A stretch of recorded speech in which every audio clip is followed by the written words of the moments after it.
박사하고요. 네, 오늘 이렇게 귀한 기회를 우리 많은 분들이 계시는 앞에서 하게 돼서 많이 떨리는데 하여튼 예, 열심히 해보겠습니다. 많은 잘 들어주시고 또 많은 조언 또 귀한 고견 부탁드립니다. 예, 감사합니다. 감사합니다. 이원중 선교사님.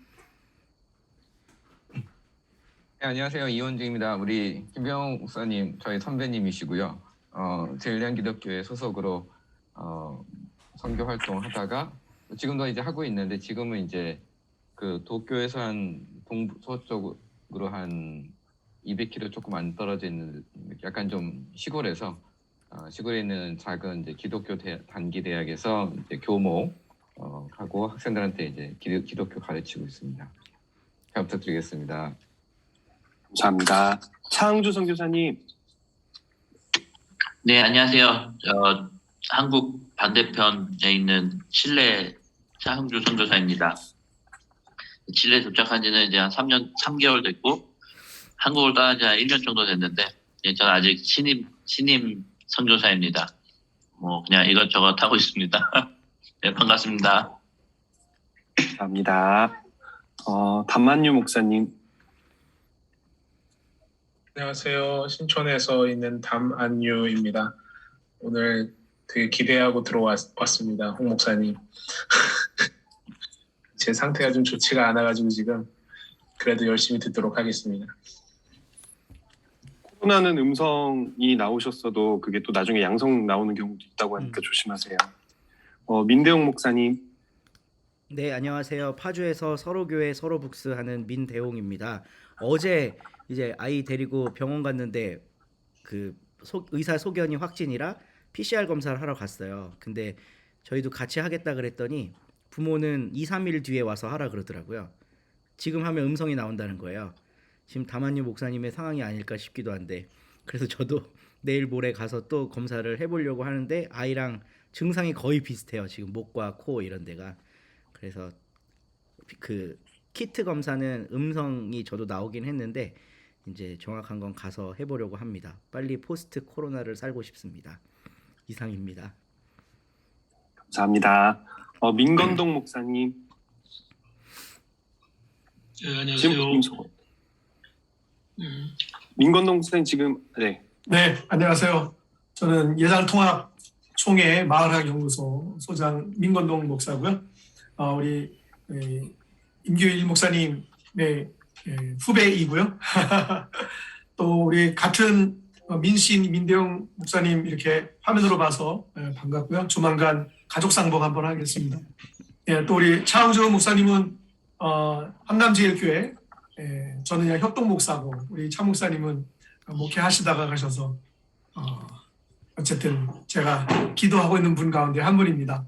이렇게 여러 번 많이 만나서 반갑고요. 전에 한번 스터디하러 들어왔다가 이 한경규 목사님이 저를 우리 선배님들 반열에 올려놓으셨어요. 코치라고. 그래서 아주 무서운데요.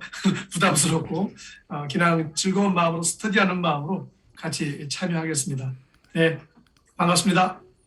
네, 감사합니다. 저도 한남제일교회 장청 활동할 때 되게 도움 많이 받았어서 참 감사하게 생각하고 있습니다. 임규일 목사님. 네, 지금 들어왔습니다. 여러분 뵙게 돼서 반갑습니다. 오늘 홍만 박사입니다. 기대하겠습니다. 오늘 열심히 읽어보느라고 읽어봤는데 아직 다 못 읽었어요. 한 3분씩 읽었어요. 감사합니다. 감사합니다. 명재영 박사님. 예, 은평구에 사역하고 있는 말씀 이끄는 교회 명재영 목사입니다. 예, 여기 이제 윤재경 목사님하고 같이 공부했습니다. 오늘 홍승만 박사님 강의 듣기 위해서 왔습니다. 감사합니다. 혹시 장유한 전도사님 지금 이게 화면이 도중에 한번 섞여가지고 이현주 목사님 아직 안 하셨죠? 이현주 목사님 부탁드립니다. 네, 안녕하세요. 저는 이현주라고 합니다. 지금 현재 과천교회에서 사역하고 있고요. 주중에는 한국 에큐메니컬 연구원에서 간사로 근무하고 있고 이번 3월부터 저도 실천신학대학교에서 다시 공부 시작하게 되었습니다. 전공 어떤 걸로 공부하시는지 저는 소개해 주시죠. 예배학으로 시작하게 됐고요. 오늘 홍승만 목사님 한창 작년에 쓰실 때 뵀던 그 기억도 나고 이렇게 박사로 뵐 수 있는 게 너무 감사하고 좋은 논문 여기서 오늘 잘 나누어 주시면 또 잘 배우고 가겠습니다. 감사합니다. 그리고 김찬영 전도사님 혹시 목사님이신가요? 아닙니다. 김찬영 전도사입니다. 아, 네. 저는 복된 교회에서 사역하고 있는 김찬영 전도사라고 하고요. 네, 청년부 사역하고 있고 오늘 또 귀한 강의 잘 듣도록 하겠습니다. 감사합니다. 감사합니다. 제가 혹시 최흥성 목사님 예, 안녕하세요. 혹시 자기소개 살짝 해주실 수 있으신가요? 예. 저는 최흥석이라고 하고 78년생이고요. 강원도 인제에 살고 있고 군인교회들을 섬기면서 살고 있습니다. 예, 네. 좋은 모임에 한경균 목사님 통해 초대받아서 오게 됐는데 좋은 모임에 초대받아서 오게 돼서 영광이고 감사합니다. 네, 감사합니다. 혹시 제가 화면이 계속 섞여가지고 지금 자기소개를 모두 다 하신 거죠? 네, 모두 다 하신 것 같습니다. 그러면 오늘 이제 주인공이신 홍승만 목사님, 네, 홍승만 목사님께서 논문에 대해서 이제 소개를 해주실 텐데, 혹시 화면 공유 필요하시면 지금 이미 화면 공유 권한 다 드렸고요. 이제부터 25분 드리도록 하겠습니다. 네, 제가 10분 전에 한 번 더 체크를 해드릴 테니까 네, 시작해 주시면 감사하겠습니다. 예, 안녕하십니까. 저는 아까도 소개 드렸는데 다시 한번 소개 드리면 홍승만 목사입니다. 저도 사실은 목소리 상태가 지금 안 좋은 게 지난주에 확진이 돼서 지난주 월요일부터 주일 밤까지 자가 격리를 했었습니다. 그리고 이제 풀린 지 딱 이틀 됐고요. 예, 그러다 보니까 또 혹시 목소리가 조금 상태가 좋지 않긴 하지만 그래도 오늘 발제를 맡게 돼서 감사하고 또 영광입니다. 잠시 화면 공유를 좀 하겠습니다.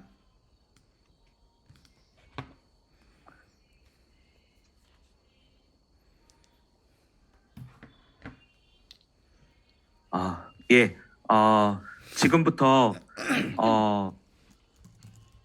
제가 이번에 논문을 쓰게 된 주제는 변혁적 제자도의 선교 신학적 연구 TTL 문서와 아루샤 세계 선교 대회를 중심으로라는 제목으로 이번에 논문을 쓰고 지난 2월 달에 장신대에서 박사학위를 받게 되었습니다. 오늘 한국 생태계 연구 네트워크를 통해서 또 귀한 분들 모시고 이렇게 논문 발표를 하게 돼서 감사를 드립니다. 대략 한 25분에서 30분 정도 논문을 발표하려고 하고요. 들어주시고 그리고 또 많은 귀한 견해를 나눠주시면 감사를 드리겠습니다. 이제 제 소개는 이제 요 2페이지로 되어 있는데 이 부분은 이미 여러분들께서 이미 PPT를 보셨으리라고 생각하고 넘어가도록 하겠습니다. 저는 오늘 크게 여섯 부분으로 나눠서 발제를 준비를 했습니다. 먼저 연구 배경, 그리고 연구 목적 및 방법, 그리고 변혁적 제자도의 배경, 그 다음에 정의, 그리고 변혁적 제자도의 특징, 그리고 결론입니다. 저는 이 변혁적 제자도라고 하는 부분을 준비를 하면서 논문을 쓰면서 사실 처음에는 변혁적 제자도라고 하는 부분과 창조 질서 보존과 회복이라고 하는 큰 주제를 가지고 시작을 했었습니다. 그러다가 이제 논문 콜로퀴엄을 마치고 이 범위를 변혁적 제자도라고 하는 부분에 조금 더 집중을 해서 연구를 하고 논문을 써야겠다라고 생각을 하게 되어서 범위를 줄였습니다. 창조질서 보존이라고 하는 부분들은 앞으로의 이제 지금 우리가 겪고 있는 굉장히 중요한 저희에게서 주제이지만 그러나 변혁적 제자도라고 하는 부분에 조금 더 집중해서 최신 개념입니다. 최신 개념이다 보니 이 부분을 조금 더 자세하게 연구하고 발표하는 것이 더 좋겠다 싶어서 오늘 이제 변혁적 제자도를 중심으로 논문을 쓰고 오늘 발표하게 되었습니다. 먼저 연구 배경을 말씀드리겠습니다. 저는 오늘 크게 세 부분으로 나눠서 이 연구를 하게 된 배경을 설명을 드리고자 합니다. 가장 먼저는 한국교회 한국의 제자훈련에 대한 연구와 그리고 제가 작은 그 경험들 속에서 가지게 된 의문들을 나누려고 하고 그리고 두 번째로 한국교회의 상식적이지 않고 이중적인 모습들을 보면서 그에 대한 의문과 그를 가지고 연구를 하게 되었습니다. 그리고 세 번째로 한국 교회를 향한 사회적인 신뢰도가 급격하게 하락하고 있는데 그런 현실을 살펴보고 그에 대한 이유와 대안들을 살펴보려고 합니다. 그리고 그 원인으로 한국교회 제자도가 부재하고 혹은 상실 또 미숙함의 문제의 원인이 있는 것이 아니냐라고 그리고 이를 극복할 대안이 있는가 또 있다면 무엇인가라고 하는 부분들을 생각해 보고자 합니다. 먼저 한국교회의 제자훈련에 대한 부분들 그리고 제가 여러 교회를 이제 경험하면서 가지게 됐던 의문들을 살펴보겠습니다. 먼저 제가 던지는 질문은 한국교회 성도들은 온전한 제자인가라는 의문을 가지게 되었습니다. 우리가 알다시피 한국교회 제자훈련은 성도를 온전한 자로 세우고 다른 제자들을 재생산하기 위한 목적으로 제자훈련이 시행되고 있습니다. 그런데 우리가 아는 것처럼 캠퍼스 선교단체를 통해서 많은 제자훈련이 이루어지고 있고 또 교회를 통해서 교회에서도 많은 제자훈련들이 이루어지고 있습니다. 그런데 특별히 이제 사랑의 교회 옥하는 목사님의 평신도를 깨운다라고 하는 제자훈련이 그걸 필두로 해서 수많은 교회들에서 제자훈련이 본물처럼 이루어지고 지금도 이루어지고 있습니다. 그런데 과연 이러한 제자훈련을 받은 성도들이 온전한 제자로서 교회 안에서뿐만 아니라 세상 속에서 얼마나 영향력을 가지고 살아가고 있는가라고 하는 부분에 의문을 가지게 되었습니다. 다음으로 한국교회의 모습들을 보면서 상식적이지 않고 이중적인 모습들을 많이 보게 되었습니다. 그리고 특별히 목회자들과 성도들의 자아 분열적인 그런 삶의 모습, 그러니까 교회 안에서의 성도로서 살아가지만 교회 안에서는 열심히 은혜 받고 그렇게 하지만 정말 세상 속에서 세상에 나갔을 때, 세상으로 보냄받았을 때 얼마나 그 교회에서 받은 은혜에 합당하게 살아가고 있는가라고 하는 부분에 있어서 어떻게 보면 이중적인 모습을 살아가고 있고 그러다 보니까 세상의 영향력이 많이 떨어져 있는 모습들을 보게 되었습니다. 그리고 교회 우리 지금 통합 측 교회를 비롯해서 많은 교회들이 비상식적인 모습들을 보여주고 있고 그런 목회자들 그런 교회의 모습들을 우리는 너무나도 많이 보고 있습니다. 또 특별히 코로나19 팬데믹 중에 대부분의 교회들과 목회자들은 정부의 방역 지침이나 이런 부분들을 잘 준수하면서 그렇게 상식적으로 대처를 한 반면 몇몇 교회들 같은 경우에는 비상식적인 모습들을 많이 보여왔습니다. 이런 모습들 속에서 과연 이런 원인이 무엇인가라는 의문을 가지게 되었습니다. 그리고 세 번째로 우리 한국 교회를 향한 사회에서의 신뢰도가 급격하게 하락하고 있다고 하는 것입니다. 그래서 이 부분은 통계를 통해서 좀 살펴보려고 하는데, 먼저 첫 번째 통계는 2020년 1월에 기윤실에서 한국교회 사회 신뢰도 조사를 했었고요. 2021년에 목회 데이터 연구소에서 또한 동일한 조사를 했었습니다. 이제 그 실시한 기간은 기간이나 또 실시한 기관은 다르지만, 그러나 이 2020년과 2021년을 비교했을 때 이 시기들이 코로나 시기에 우리 한국교회 신뢰도가 급격하게 변화되고 있는 것을 보고 있습니다. 먼저 2020년에는 한국교회를 신뢰하는 그 수준이 32%입니다. 그리고 신뢰하지 않는다는 대답은 64%.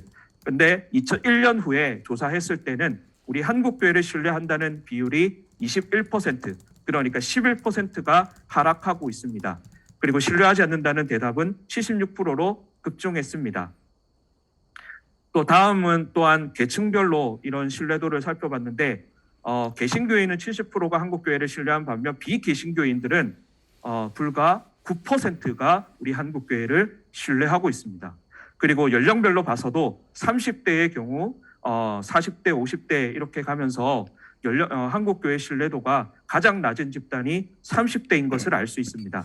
그리고 정치 성향별로도 보수, 중도, 진보가 있는데, 그중에 진보 성향을 가진 사람들이 한국교회를 가장 덜 신뢰하는 것으로 나타나고 있습니다. 다음으로 그렇다면 개신교인과 비개신교인들이 공통 질문했을 때 향후 한국교회가 집중해야 될 분야가 무엇이냐라고 하는 부분을 말씀을 드리겠습니다. 자기 교회 중심에서 벗어나 한국교회 전체를 바라보나 교회 공공성에 대한 부분들을 가장 많이 지적하고 있습니다. 저는 이 부분이 굉장히 중요하다고 생각했고요. 그래서 이러한 부분을 토대로 했을 때 이 연구를 진행했다고 말씀드릴 수 있겠습니다. 그래서 한국교회가 겪고 있는 이러한 현재의 위기는 그리스도를 온전히 따르지 못하는 제자도의 부재, 상실 혹은 미숙함의 문제에 기인한다고 생각합니다. 그래서 예수의 가르침대로 살아내지 못하고 보냄받은 세상의 변화를 잃지 못했으며 세상의 유익을 끼치지도 못하고 있습니다. 그렇기 때문에 교회의 신뢰도가 하락하고 있고 복음의 능력 그리고 공적 영역에서의 역할도 축소되고 있음을 알 수 있습니다. 따라서 연구 목적과 연구 방법은 다음으로 살펴보겠는데요. 연구 목적은 이러한 한국교회의 신뢰도 그리고 복음의 능력을 회복하고 공적인 역할들을 회복하기 위해서 이런 확대를 통해서 위기를 극복할 수 있는 길이 무엇인가라는 것이 이 연구의 목적이고, 저의 핵심 주장은 한국교회의 위기를 극복할 수 있는 대안을 변혁적 제자도에서 찾을 수 있다라고 주장합니다. 그래서 구체적으로 예수의 부르심을 받은 개인과 공동체가 보냄받은 세상에서 복음을 바르게 선포하고 시민직을 바르게 선포함으로 실천함으로 세상의 변혁을 추구하고 예수의 길을 따름으로 가능하다고 주장합니다. 연구 방법은 이제 문헌조사 연구 방법을 실시했습니다. 그래서 에큐메니컬 자료들과 여러 영문 자료들, 국문 자료들이 있습니다. 자세한 것은 논문과 제 학술 논문을 통해서 보실 수가 있겠습니다. 다음으로 이제 변혁적 제자도의 배경을 살펴보겠습니다. 이 변혁적 제자도 (Transforming Discipleship이라고 하는 용어는 2018년도 3월에 세계선교협의회 세계선교와 전도위원회가 주최한 제14차 탄자니아 아루샤에서 열린 세계 선교와 전도대회에서 본격적으로 쓰여진 개념입니다. 이 개념이 등장하게 된 배경은요, 먼저 2013년도 부산 WCC 총회에서 새로운 선교 문서인 함께 생명을 향하여 변화하는 세계 지형 속에서의 선교와 전도 문서가 발표됐습니다. 이하 일명 TTL 문서라고 이야기를 하는데요. 이 문서가 굉장히 중요한 의미를 담고 있습니다. 왜냐하면 변화된 선교 지형에서 새로운 선교 이해를 정립하는 틀을 제시하고 있습니다. 이 특히 변화된 선교 지형이라고 하는 부분을 좀 주목해서 봐주시기 바랍니다. 왜냐하면 이 TTL 문서에 보면 서론에 10가지 질문이 나타나고 있고 결론에도 역시 이에 대한 선교적인 응답이 나타나고 있어요. 이것은 이 TTL 문서는 CWME 그러니까 세계 선교와 전도위원회에서 이 10가지 선교 신학적인 질문들을 던지고 있는데요. 이렇게 질문을 던지게 된 건 2013년 이 TTL 문서가 발표되기 30년 전에 1982년에 공식적인 선교 문서인 선교와 전도 에큐메니칼 확언이라고 하는 이 공식 문서가 발표된 이래로 30년이라고 하는 시간이 흘렀습니다. 이 30년이라고 하는 세계 선교의 상황이 급속하게 변화되고 또한 교회 지형도 급속하게 변화되었습니다. 그리고 다양하고 선교 중요한 선교 신학적인 발전이 개념이 발전되게 되면서 그러다 보니까 자연스럽게 이런 새로운 변화된 선교 지형의 선교 이해를 정립할 수 있는 틀을 제시하게 되었다. 이러한 흐름 속에서 연속적인 흐름 속에서 이 변혁적 제자도라고 하는 개념이 등장하게 되었다라는 점입니다. 그래서 처음으로 2015년 3월에 WCC CWME 위원회에서 회의에서 금주선 목사의 발제를 통해서 이 개념이 처음 사용됐습니다. 이 발제에서 이 시대에 필요한 제자도의 자질은 참된 복음의 제자가 되는 것, 그리고 이 복음이 세상을 변혁시키는 힘을 가지고 있다고 믿었습니다. 그리고 에큐메니칼 선교는 그래서 변혁적 제자도라고 하는 개념에 우선적인 주의를 기울여야 된다라고 했습니다. 그래서 결국 이 회의에서 2018년 아루샤 세계 선교 대회의 주제를 결정하게 되었는데 여러 토론 끝에 이 변혁적 제자도가 주제로 결정이 되었습니다. 그리고 2018년도에 아루샤 세계 선교대회에서 성령 안에서의 선교 변혁적 제자도를 부르신 Moving in the Street, Called to Transforming Discipleship이라고 하는 주제로 이 대회가 치러졌고요. 세부 주제는 이 4가지가 있습니다. 그리고 아루샤 선언문, 아루샤 제자로서의 부르심은 예수 그리스도를 따르는 변혁적 제자들에게 주어진 12개 항목의 과제를 제시하고 있는데요. 이 12개 항목은 이 PPT 제일 마지막 부분에 제가 보충 자료로 실어 놓았습니다. 참고하시면 될 것 같습니다. 자, 그래서 이러한 이제 배경을 통해서 변혁적 제자도의 정의를 내려보려고 합니다. 이 변혁적 제자도라고 하는 개념은 변혁적이라고 하는 말, 그리고 제자도라고 하는 말이 결합해서 이루어진 개념이고요. 또 아루샤 대회에서 다루어졌던 개념을 토대로 제가 재개념화를 했습니다. 제가 이 재개념화를 하게 된 의도는 첫째, 제자들이 개인과 공동체로서 부름을 받을 뿐 아니라 보냄받은 세상에서 세상을 어떻게 변혁시킬 것인가라고 하는 측면을 가지고 있고, 또한 제자도가 가지고 있는 다면적인 측면을 강조하려고 하는 의도가 있습니다. 그래서 먼저 제자도에 있어서는 저는 선교적 제자도, 미셔너리 제자도를 강조하고 있습니다. 그래서 개인과 교회가 제자로서 부르심을 받고 세상으로 보냄받아 예수의 삶을 따르면서 선교적 사명을 함께 감당하는 것. 그래서 모든 예수의 제자는 선교사적 제자다라는 점을 주장합니다. 또한 변혁적이라고 하는 말, 트랜스포밍, 트랜스포마티브라는 말도 있고 여러 가지 말이 있지만 저는 이 변혁적이라는 말을 쓸 때 트랜스포밍이라고 하는 말을 씁니다. 여러분 아시는 분은 아시겠지만 이 트랜스포밍이라고 하는 말을 먼저 쓰신 분은 데이빗 보시입니다. 그런데 그때는 변화하는 선교, 변화하고 있는 선교라는 말을 썼는데 저는 또한 이거를 변혁적이라고 하는 말도 쓰이게 됩니다. 그래서 제자로 부르심 받은 개인과 공동체가 변화하고 세상을 변혁시키기 위해 하나님의 협력자가 되고, 그래서 삶과 교회와 세상에서 끊임없이 변화를 추구하되 하나님과 인간, 창조 세계에 속한 모든 피조물과의 관계에서 하나님의 섭리를 경험하는 방향으로 대안적 방법을 추구하고 생명 살림의 방향으로 희망을 창조하는 방향으로 나아가는 것이다라고 변혁적이라고 하는 말을 개념화했습니다.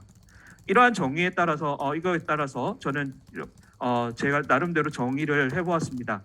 예수를 따르도록 부르심을 받은 개인과 교회를 신성한 성품을 닮아가도록 변혁시키고, 이러한 개인과 교회가 하나님과의 수직적 관계 차원뿐만 아니라 세상과의 수평적 차원으로 확장되며 변혁적인 영향을 가진 제자로서 다른 모든 이들을 향해서 개방되고 세상에서 예수의 사명을 지속해서 이어가는 제자도이다.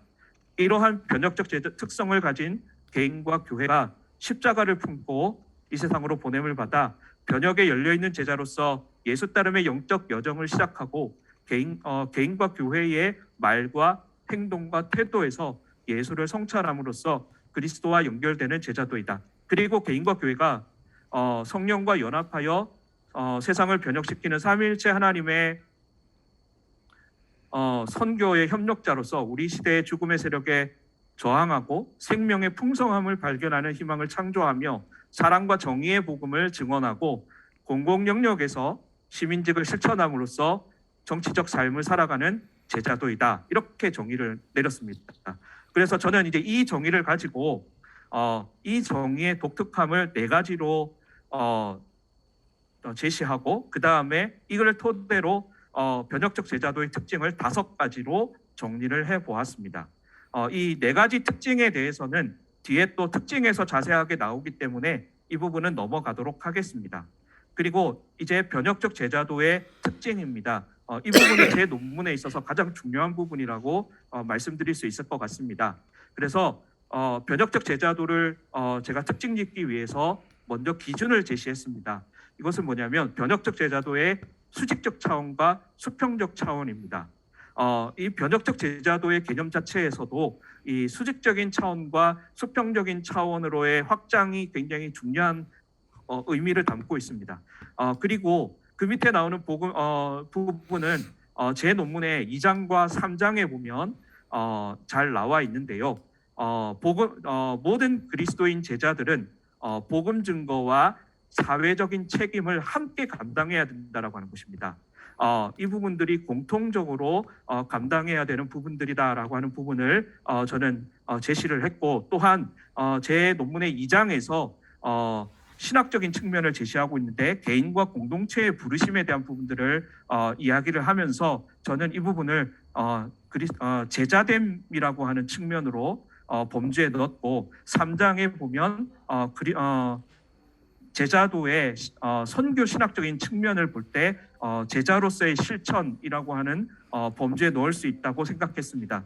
이 부분이 이제 제 논문 전체를 관통하는 2가지의 중요한 기준인데요. 그래서 이러한 것을 토대로 저는 1번, 2번, 3번을 수직적 차원으로, 그리고 4번, 5번을 수평적 차원으로 분류하여 특징을 살펴보았습니다.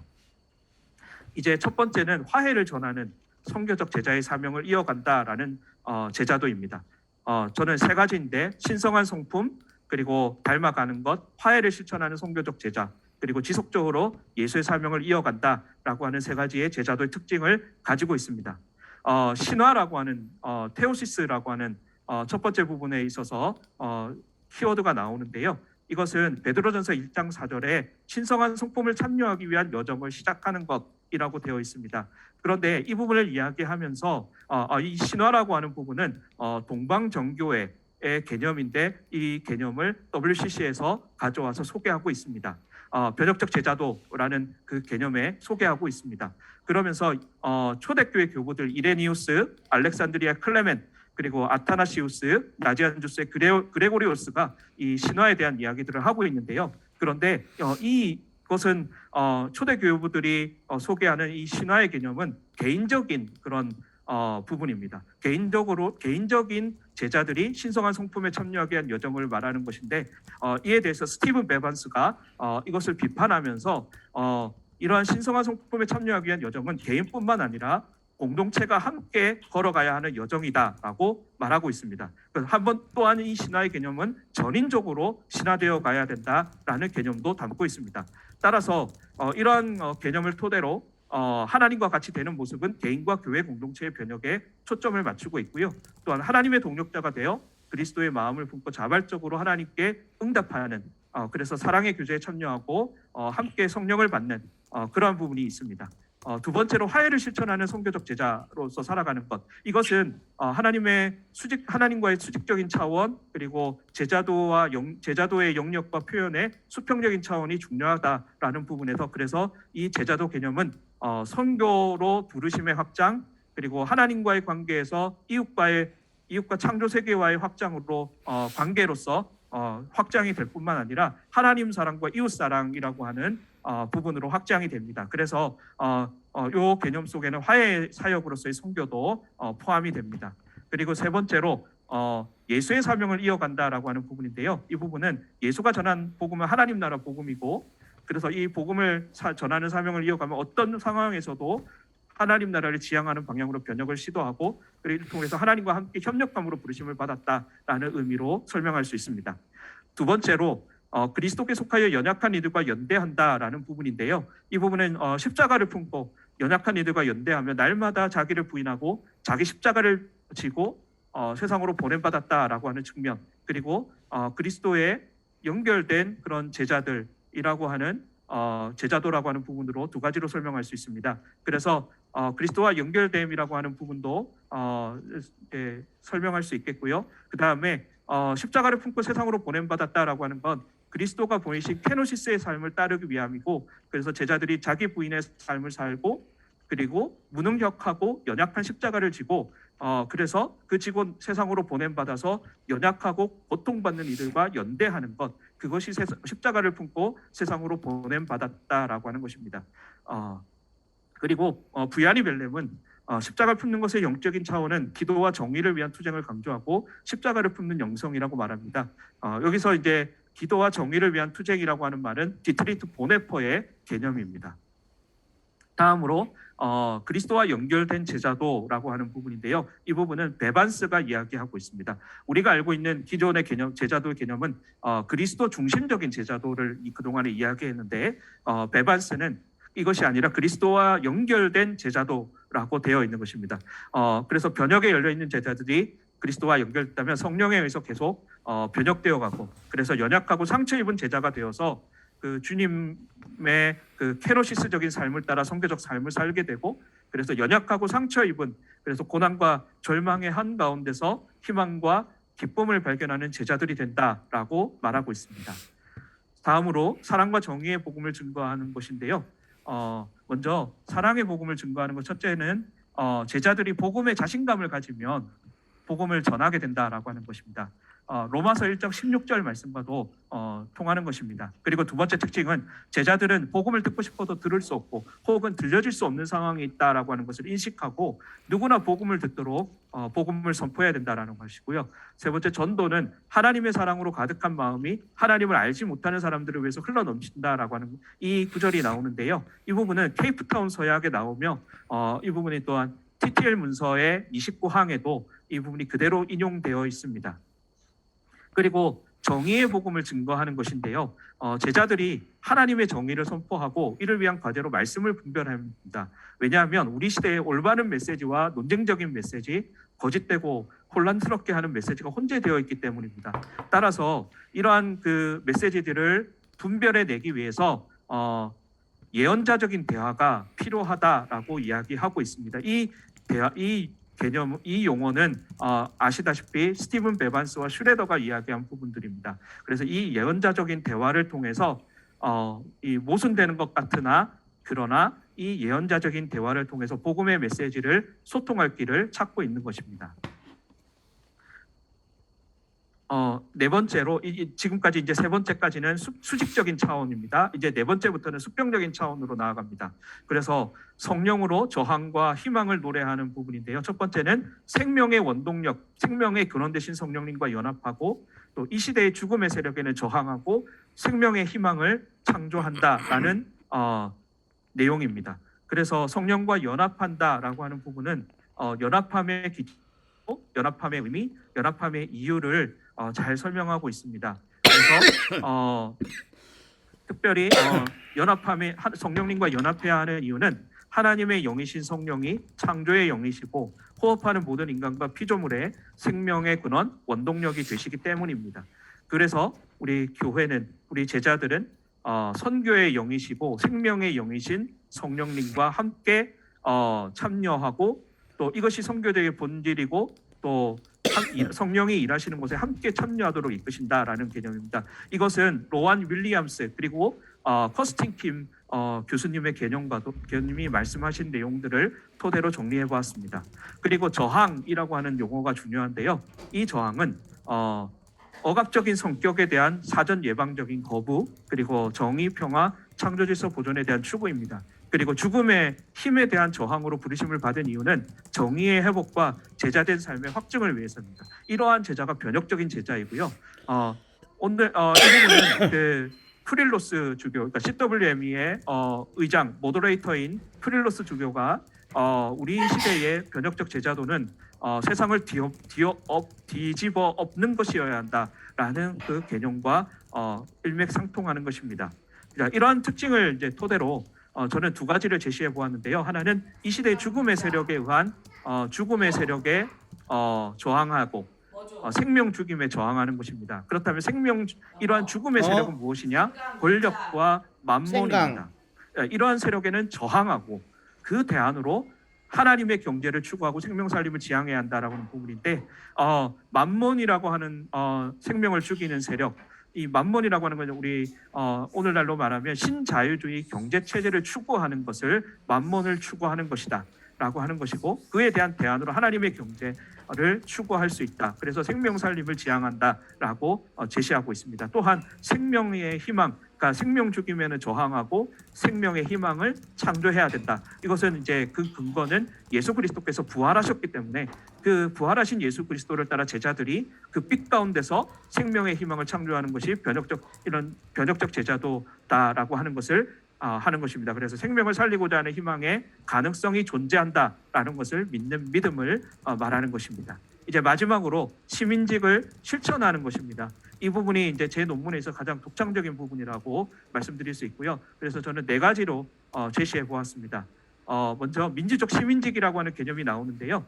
이것은 일상의 차원에서 민주주의 구현을 위해서 요구되는 시민들의 의식, 역량, 덕성, 가치관, 태도, 활동 등을 의미하고요. 민주적인 주체성과 수기 능력, 그리고 두 번째 요소는 일상적이고 참여적인 시민, 세 번째는 공적인 합리성과 공공성 추구라고 하는 3가지 요소를 민주적 시민직이 가지고 있습니다. 이 민주적 시민직을 이야기하기 위해서 먼저 저는 이제 공공신학적인 관점에서 한국 교회가 직면한 도전을 2가지로 제시하고 있습니다. 교회 외적인 도전과 교회 내적인 도전인데요. 이 개념을 저는 정리하기 위해서 장신금 교수님의 논문을 읽고 정리해서 이렇게 다시 한번 제 말로 정리를 해보았습니다. 그리고 두 번째로 공공신학의 선교 신학적인 의미인데요. 이것은 2가지입니다. 하나님의 선교 관점에서 교회되게 하는 것이 중요하다. 왜냐하면 공공성이라고 하는 것은 결국은 공동선을 함께 추구하는 것인데 이러한 공공성이 교회가 이러한 공공성을 인식하는 것이 중요하다. 왜냐하면 교회가 그동안 신앙의 사사화를 이루었고 집단적인 또한 부분에 있어서도 사사로움을 추구하는 경우가 있는데 이것을 극복하기 위해서 교회가 공공성을 인식해야 한다. 그래서 하나님의 선교 관점에서 이렇게 공공성을 인식하는 것이 교회로 교회되게 하는 것이다라고 주장하고 있습니다. 그리고 공동선에 헌신하는 공적인 공동체로서의 교회가 되는 것이 중요하다 점을 말씀드리고 싶습니다. 그래서 교회는 하나님 백성 공동체이고 공적인 공동체 그리고 사회적인 몸입니다. 그러고 계속해서 말씀드리는 것처럼 공동선에 이바지할 사명은 지역과 국가와 지구적 차원의 공동선을 구현하는 것입니다. 그리고 두 번째로 또한 교회는 시민사회를 중요한 영역으로 간주해야 합니다. 그래서 다양한 공적인 이슈들을 인식하고 해석하고 참여하는 것이 중요하다. 그리고 세 번째로 대화와 소통의 역량을 갖추도록 지원하는 것이 중요하다라는 점입니다. 그래서 변혁적 제자들이 시민직을 실천하기 위해서 민주적인 시민직을 갖춰야 된다라는 점을 주장하고 그래서 변혁적 제자는 사회적인 정치적 맥락 속에서 살아가고 제자도와 시민직을 포용적으로 이해하여 보냄받은 세상 가운데서 기독교 시민으로서 살아야 된다라는 것입니다. 이것을 배워야 합니다. 기독교 시민이라고 하는 개념은 우리가 알다시피 빌립보서 3장 20절에 나오고 있습니다. 그리고 이 제자도와 시민직에 관한 부분을 기독교 교육학의 존 콜만이라고 하는 학자가 이 부분을 제시를 했고 또 이 부분을 김도열 교수님이 번역해서 제자직과 시민직이라고 하는 책을 내신 적이 있는데 그 부분을 읽고 또 제 나름대로 정리를 해본 것입니다. 그리고 민주적 시민직을 실천하기 위한 시민교육적 과제는 3가지인데요. 생각하는 제자이자 시민을 양성하는 교육, 둘째는 소통의 언어를 개발하고 소통 능력을 함양하는 교육, 세 번째는 일상적인 시민직과 그리고 제자도의 일상성을 형성하도록 돕는 교육이 중요하다라는 점을 제시하고 있습니다. 이제 결론입니다. 그리스도를 온전히 따르지 못하는 제자도의 부재, 상실 혹은 미숙함에 기인한 한국교회의 위기, 특히 한국교회의 대사회적인 신뢰도 하락과 교회 안에 머물고 있는 제자도, 그리고 한국교회의 공고해성의 교회성의 부재를 경험하며, 그리고 모든 창조 세계의 생명이 위협받고 있는 상황에서 저는 변혁적 제자도가 이 시대의 흐름을 바꿀 수 있는 중요한 선교적 신학적인 개념이라고 주장합니다. 그래서 이를 토대로 변혁적 제자도의 5가지 다면적인 특징을 제시를 했고요. 이를 토대로 앞으로 제가 계속해서 연구해 나갈 핵심 과제라고 한다면 이런 변혁적인 제자도의 특징과 이에 맞는 사례를 발굴하고 한국교회 제자도에 적용할 수 있는 그런 영역들을 계속해서 탐구하고 연구하는 과제가 있다고 하겠습니다. 이 부분은 이제 마치면서 최근에 총회에서 CCA 아시아 국장을 맡고 계시는 CCA 국장을 맡고 계시는 문정은 목사님이 이제 강연하신 내용 중에서 제일 마지막 부분을 제가 같이 시청을 한 적이 있는데 거기서 나오는 부분이 너무 좋아서 여러분들과 나눔으로 마치려고 제가 인용을 해왔습니다.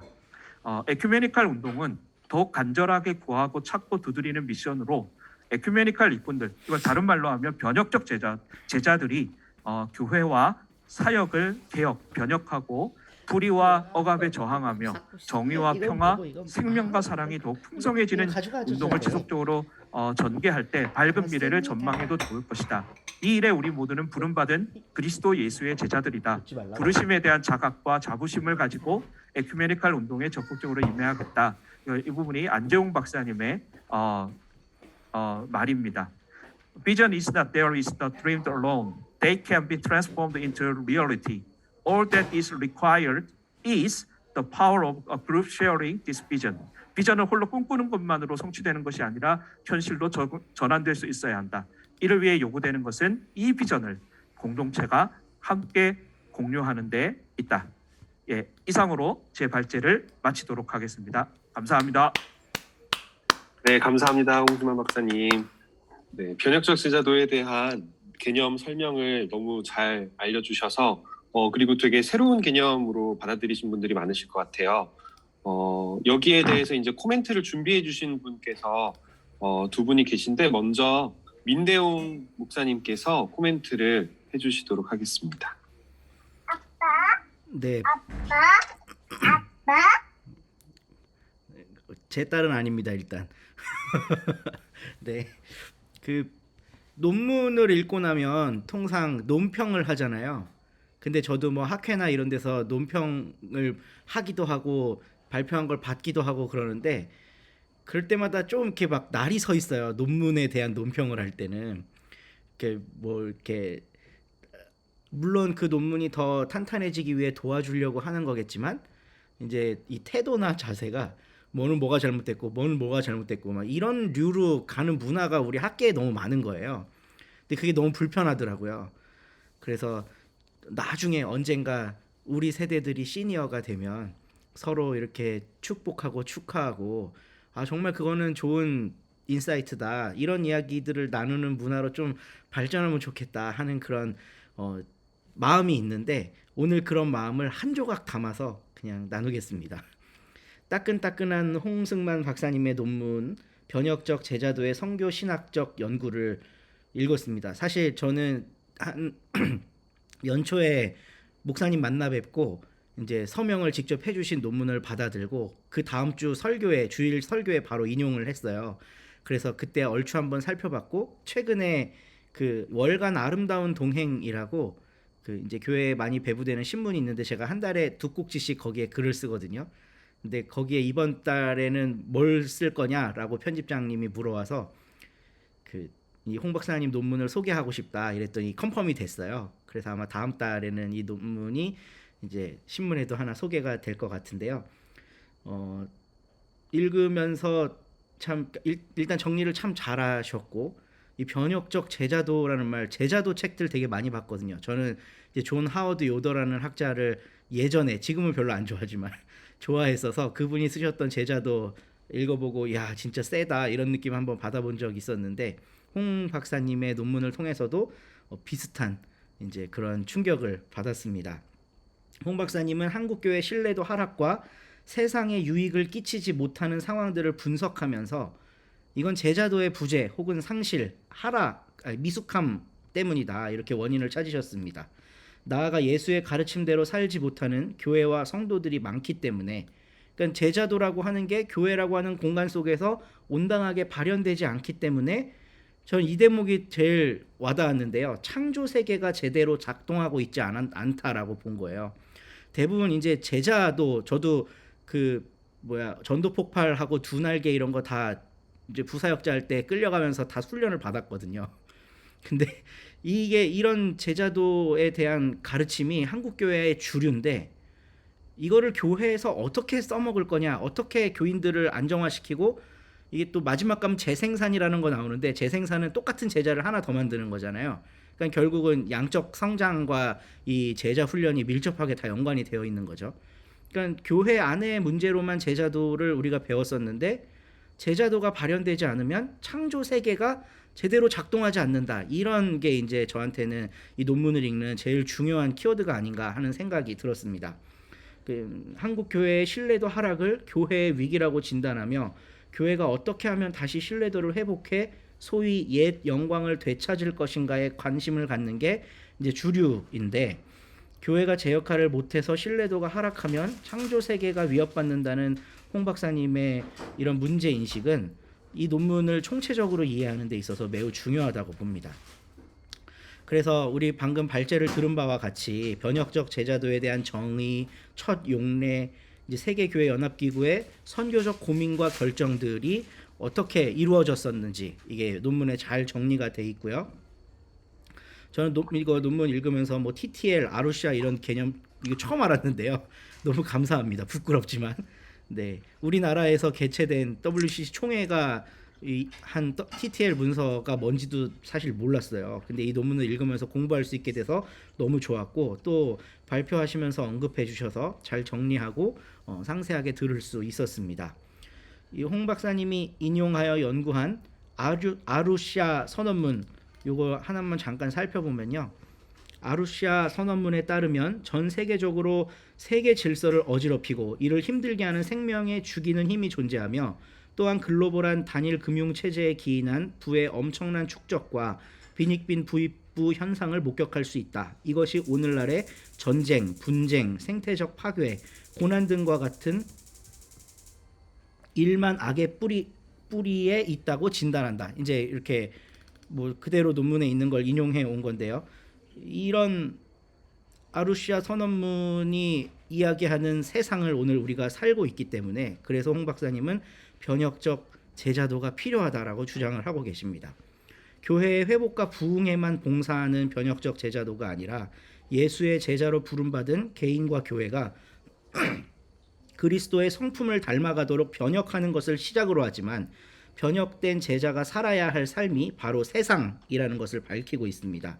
홍 박사님은 개인과 교회가 십자가를 품고 세상으로 보냄을 받았고, 개인과 교회가 성령과 연합하여 우리 시대의 죽임의 세력에 저항하고 생명의 풍성함을 발견하는 희망을 창조해야 되고, 또 사랑과 복음을 증언하고 공공 영역에서 시민직을 실천함으로 정치적 삶을 살아가야 한다는 제자도를 역설하고 있습니다. 그리고 이 변혁적 제자도의 특징을 5가지로 정리를 하는데, 그건 발제에서 저희가 상세하게 들었기 때문에 이 부분은 그냥 글로 대신하도록 하겠습니다. 근데 어떤 의미에서 이 홍 박사님이 특징으로 제시한 이러한 것들은 이미 여러 신학의 분야에서 굉장히 다양하게 연구되고 있어요. 뭐 조직신학이든 역사신학이든 뭐 생태신학, 뭐 정치신학도 있죠. 이런 여러 분야에서 이미 많이 연구가 되고 있는 부분입니다. 그런데 이 논문의 기여는 이것을 제자도라고 하는 관점으로 엮었다는 데 있다고 생각을 합니다. 또한 홍 목사님이 밝힌 대로 이러한 사례를 적용해 볼 수 있는 교회를 발굴할 때 이게 매우 유효한 도구이고 지침이 될 수 있을 거라고 생각을 합니다. 요즘 교회를 보면 마음이 답답해집니다. 아마 여기 계신 모든 분들은 다 그 답답함을 공유하고 계실 거라고 믿고 있는데요. 세상의 빛, 세상의 소금은커녕 세상이 교회를 걱정하는 상황에 이르렀습니다. 제가 뉴스엔조이 사이트에 들어가 보니까 한국교회 세습 지도라고 하는 뭐 어플 같은 걸 만들었더라고요. 그래서 지도를 딱 클릭하면 막 수백 개의 교회가 막 이렇게 교단 마크별로 떠 있어요. 근데 수도권에 우리 교단이 굉장히 많이 보이더라고요. 그리고 뭐 최근에 뭐 여수에 있는 모 교회도 이런 일 때문에 상당히 지금 세상으로부터 지탄을 많이 받고 있는데, 교회 내에서는 이런 문제에 천착해서 아등바등 하느라 뭐 세상의 빛, 세상의 소금 이런 건 뭐 신경 쓸 에너지가 없다는 거죠. 지금 우리에게는 세상의 아픔을 치유하고 구조적인 악의 문제를 막아서기는커녕 골마 터지기 직전인 내부적 문제를 끌어안고 전전긍긍하고 있는 현실이 아닌가 싶습니다. 논문을 읽기 전에는 교회에는 더 이상 희망이 없다. 저는 그냥 그렇게 뭐 나름대로 아직 초년 신학자고 목사지만 그냥 안 되겠다, 그냥 망해야 되겠다, 이런 생각만 가지고 있었다면 홍 목사님 논문을 읽고서 약간 회심과 또 새로운 뜨거운 마음을 하나 갖게 됐는데요. 치유와 회복이 불가능한 것만은 아니겠구나, 이런 생각을 들었습니다. 홍 박사님의 논문은 다시 가슴을 뛰게 했습니다. 그러니까 교회에 문제를 진단하고 극단적인 약을 딱 처방을 해갖고 이걸 갱생시켜서 어떻게 다시 써먹을 수 있을까, 이런 관점으로 접근을 하니까 답이 안 나오는 거예요. 그냥 망해야 될 것 같은 거예요. 근데 그게 아니라 우리가 잘 알다시피 변두리의 작은 곳에서부터 제자도를 온당히 수행해 나갈 때 교회가 저절로 자정을 할 수 있겠구나, 또 2000년 역사 속에서 교회는 끊임없이 그런 방식으로 자정해왔구나 하는 생각을 하게 됐습니다. 이제 선교 신학에서도 우리가 선교해야 할 이 컨텍스트가 바뀌었다, 그러니까 변혁적 제자도를 이야기해야 된다. 지금 홍 목사님 논문이 그거잖아요. 그러니까 지금 바뀌어 있는 이 세상 속에서 어떻게 하면 다시 교회가 제 역할을 할 수 있을까, 이 고민부터 시작을 해야지 교회를 진단하고 처방하고 뜯어 고쳐갖고 잘 써먹자, 이런 관점으로 접근했던 저의 이제 잘못을 회개하는 시간을 좀 가졌습니다. 그러니까 감사합니다, 목사님. 좋은 논문 써주셔갖고. 네. 교회에 대해 이러쿵저러쿵 말하는 것보다 제자로서의 삶을 살려는 선한 작은이들이 더 영향력이 있겠다는 생각이었습니다. 그래도 말하는 게 재미도 있고 완전 무익한 건 아니니까 말도 좀 욕도 하고 이러면서 살아야 후련하지 않을까, 이런 생각도 또 하고요. 이미 훌륭한 학자들에 의해서 검증이 됐고 학위를 수여받으신 논문이라 이 논문 자체에 대한 질문이나 평가보다는 이 논문을 읽고 우리는 어떻게 살아야 될 것인가를 토론해보는 게 더 유익하겠다는 생각입니다. 이제 막 개척한 저와 같은 이제 작은 교회는 변혁적 제자도를 어떻게 목회 현장에 접목할 건가, 주류 혹은 기성교회에서는 어떻게 이 제자도를 모든 성도들과 나누고 교회의 토양을 변혁할 수 있을 것인가, 이런 걸 이제 한번 고민을 같이 해봐야 될 것 같습니다. 한 축으로는 요새 이제 제가 고민하고 이렇게 교회들이 좀 지형이 바뀌어야 되는 거 아닌가 하는 생각을 조금 나누는 건데요. 이러한 뜻이 있는 사람들이 모여서 쉬운 교육 자료들을 생산을 해야 될 때가 되지 않았나? 우리 에큐메니칼 그러지만 평신도들이 에큐메니칼 전혀 모르잖아요. 그리고 저도 쉽다고 알려진 에큐메니칼 교재들 찾아서 읽어보는데 무슨 말인지 모르겠어요. 신학 훈련을 받은 저조차도. 그냥 몇몇 담당자들이 정해서 소논문 쓴 걸 모아갖고 이렇게 막 내기 때문에 일반 독자들하고는 전혀 소통하지 못하는 에큐메니칼 자료들밖에 없거든요. 근데 이 에큐메니칼 진영이 정말 변화된 이 세상 속에서 우리가 변혁된 제자도를 어떻게 하면 성도들하고 공유하고 나누고 이걸 무브먼트를 할 수 있을까, 이거에 대한 진지한 고민이 있다면 쉬운 에큐메니칼 성경 공부 교재, 쉬운 에큐메니칼 역사 이야기, 그 두 날개나 D12보다 더 재밌고 성도들을 더 빠져들게 할 만한 이런 거를 우리가 생산해내야 이게 교육이 하나 받쳐줘야 뭔가 토양을 변화시킬 수 있지 않을까, 이런 생각이 드는 거예요. 그래서 그런 일들을 홍 목사님의 이런 논문에 우리가 단초를 발견하고 좀 같이 해보자, 이런 생각을 하게 됐고요. 또 하나는 또 공부한다 그러면 저것들 머리만 키우고 아무것도 안 한다 그러니까 어떻게 하면 이걸 실천할 건가, 실천 운동가들이 평화를 저해하는 죽임의 세력, 구조적인 악과 맞서 싸우는 현장을 우리는 어떻게 만들어갈 건가? 그러니까 뭐 그냥 촛불 집회에 기독교인의 한 사람으로서 참여하는 정도로 할 건지 이런 걸, 아니면 뭔가 새로운 방식의 무브먼트를 우리가 기획을 해야 되는 건지, 이런 것들을 좀 두 축으로 고민을 하면서 변화된 선교 지형의 변혁적 제자도를 적용해 보면 어떨까, 이런 생각해 봤습니다. 교생연 N 식구들과의 대화와 토론을 통해서 우리의 나아갈 길이 조금씩 더 선명해지기를 기대하면서 마치겠습니다. 네, 감사합니다. 한경규 목사님 지금 혹시 말씀 가능하세요? 네, 들리나요? 네, 들립니다. 어떻게 지금 어디에서 무슨 일 때문에 지금 가 계신지 살짝 소개해 주시면 감사할 것 같아서요. 저는 지금 울진에 와 있고요. 지금 울진 산불 진화 작업하는 현장에 와 있는데, 울진에 2개의 교회가 전소가 되고, 뭐 이제 피해 이재민은 한 500명이 넘는데, 이 교회 쪽으로만 봐도 교인들이 사는 집이 한 30채가 다 전소가 되고, 그래서 이제 내일 조금 중요한 행사가 있는데 제가 하루 전날 미리 들어와서 지금 한 10분 전까지 울진군 기독교 연합회 임원들을 만나가지고 앞으로 최소한 100일, 길게는 1년 정도 걸릴 작업 가운데 100일 동안 앞으로 이 긴급 구호와 또 이재민 대책, 또 교회가 그동안에는 교인들만 섬기는 구호 활동을 했었는데, 이제는 피해 당한 지역의 주민들까지 포함하는 정말 섬김의 구호 활동을 어떻게 할 것인가에 대한 대화를 하고 왔거든요. 그래서 제가 오늘 거의 5시간 걸려서 서울에서 내려왔고, 도착해서 지금까지 회의하다 왔고, 그러느라고 오늘 예정했던 이 모임에 조금 늦게 나타났습니다. 죄송하고 양해 바랍니다. 네, 이상입니다. 네, 감사합니다. 한국교회 봉사단이 비슷비슷하긴 하지만 그래도 교단을 또 초월해가지고 이렇게 이루어져 있는 곳인데, 그걸 통해서 또 에큐메니컬 활동을 직접 실현을 하고 계신 모습을 뵙게 되어서 참 감회가 새롭습니다. 저희가 약 15분 정도 소그룹 회의실에서 대화를 좀 해봤으면 좋겠는데요.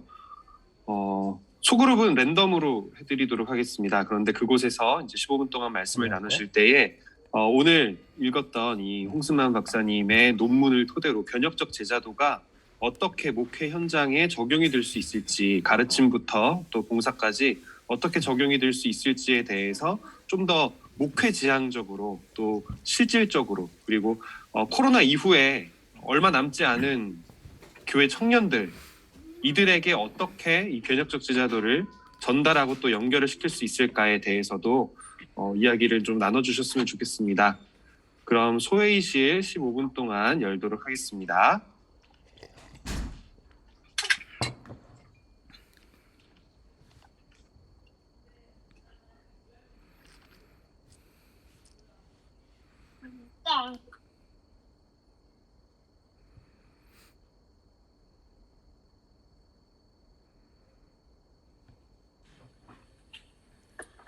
반갑습니다.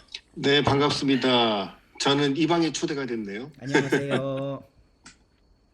그동안 제가 몇 주 좀 바쁜 일이 있어서 참석 못했는데, 네, 앞으로도 지금 한 2달 동안 좀 바쁜 일이 좀 있어요. 네네. 오늘 우리 홍 목사님 이 제자도 문제는 무리가 되더라도 들어와야 되겠다 해서 들어왔어요. 예. 아유, 그러셨구나. 네. 예, 아주 주제가 너무 좋고, 그리고 이 관점도 좋고, 아주 이미 그 스칼라인가 그 논문 다운로드하는 사이트에 들어가가지고 네. 어제 저녁에 다운로드 해가지고 급하게 읽었는데 아주 상당히 느낌이 좋고 그랬습니다. 저는 논문의 퀄리티보다도 홍승만 목사가 이 논문을 쓰기 위해서 이 교회를 사임하고 전적으로 논문에 매달리어서 하는 그 고뇌의 과정을 제가 지켜봤고, 또 한 2번 정도 서울에서 한 번, 제가 대전에 내려가서 한 번, 제가 도울 일은 없고 그래서 그 답답할 때 밥 사주고 커피 사주고 놀아주고 하면서 이 논문의 완성을 고대했던 사람이라서 뭐 너무 그러니까 좋은 논문이 나올 것은 어느 정도 예상하고 있었지만 그 산고의 고통이 참 어려웠었다는 걸 제가 목격했기 때문에 제 마음이 제가 논문을 마친 것 같고요. 또 이렇게 아름다운 결과, 좋은 인사이트를 주게 돼서 너무 기쁩니다, 사실. 제가 받은 인상은 한 가지 간단하게 말씀드리면은 우리 민 목사님이 아주 그 발언을 아주 상세하게 잘 해주셨는데 논문 발표만큼이나 아주 내용이 풍부하고 좋았다고 생각하고요. 그렇죠. 제가 이 중요한 그 키워드 중에 공공성 문제가 있는데 공공성 문제와 창조 세계의 어떤 부작동 문제와 관련해 가지고 그 책임을 제자도로 끌고 왔다 하는 것은 굉장히 제가 신선하게 제가 느꼈고요. 네. 공공성 우리가 공공화해야 한다는 것은 우리가 알잖아요. 아는데 권리를 사사화하는 것이 아니라 책임을 사사화했다고 하는 것이 굉장히 성육신적 발상이고 책임 있는 교회로서 책임 있는 모습이라고 생각이 됐어요. 예, 그래서 이 제자도를 교회 성장의 도구화하거나 수단화하는 것을 극복하고 신앙생활 또는 우리 교회 문제의 본질적 문제로 가지고 들어와 가지고 갱신의 동력으로 삼는다고 하는 것은 제가 볼 때 이 시대적인 우리 교회 희망이 아닌가 그렇게 생각합니다. 네, 이상입니다.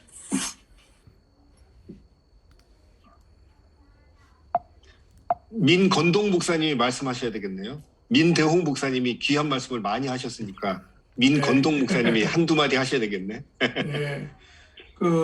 뭐 요즘 최근에 어쨌든 제가 이제 마을 목회론으로 소위 말하는 선교적 교회, 뭐 하나님 나라, 뭐 미셔널 처치 이런 걸 좀 정리하고 있었고 그 정리하는 내용을 이제 어쨌든 뭐 소위 말하는 사회적 목회나 이런 걸로 이제 정리해 나가려고 하는데 이제 우리 오늘의 그 얘기를 들으면서 정리가 잘 됐다는 거 첫째, 그 다음에 내가 정리하고는 방향이 맞아서 나도 그렇게 생각하는 것이 이렇게 엮기로 생각한 건 아니구나 이게 확인이 돼서 이제 좋았고 이제 다만 이제 이 주제에서 사용됐던 키워드인 변혁이란 단어는 사실은 이미 일반 사회에서는 혁신이란 말로 거의 20년 이상 우리 신학이 아니라 다른 학문 분야에서 굉장히 많이 다루었던 분야예요. 제가 들으면서 변혁적 제자도에서의 변혁이란 단어는 일반 사회에서는 혁신이란 말로 쓰이겠다 이렇게 좀 대치가 됐었고 계속 그렇게 들어봤어요. 그랬을 때 예를 들어 일반 사회는 어쨌든 혁신이란 그런 단어를 통해서 뭐 정책이든 정치든 정당이든 사회든 이런 것들을 변화시키려고 꾸준히 노력한 그 질과 양에 비하면 이제는 우리가 이제서야 겨우 뭐 공공성 얘기하고 뭐 어떻게 보면 사회적 책임을 얘기하는 이게 우리가 오래전부터 얘기한 것 같지만 사실은 회자되고 우리 안에서 익숙한 단어가 되지는 오래지 않았기 때문에 이제 같은 일종의 신학을 하는 사람의 입장에서 이게 우리끼리 얘기될 때는 우리끼리 얘기되는 건 이제 난 별로 중요하지 않다.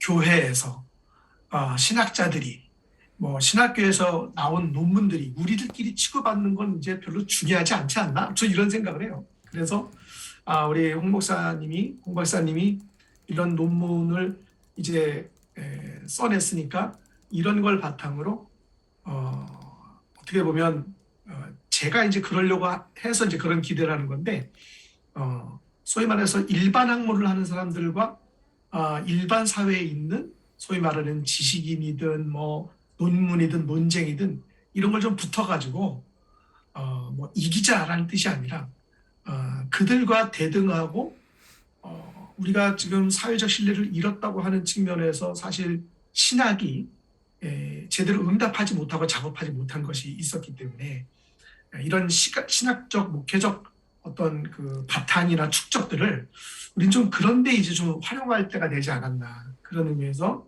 우리 생태 연구하는 입장에서 단지 교회라고 하는 울타리 넘어서 정말 세상과 브릿지가 되고 세상과 접목하고 때로는 세상을 리드할 수 있는 이 변혁적 제자도는 결국은 변혁적 리더십일 것이고, 사회로부터 다시 우리의 영적 지도력이나 우리 기독교의 어떤 이 위치를 회복하는 것이 그것도 포함이 된다면 저는 좀 앞으로의 우리의 모든 작업들이 좀 그런 방향으로도 좀 흐름을 가야 되지 않을까 하는 생각을 했고, 두 마디 하라고 그랬으니까 두 번째는 이 혁신 또는 변혁이라는 단어와 함께 우리 홍 박사님이 처음에 내세운 단어가 사회적 자본이라는 그런 단어가 딱 나왔어요.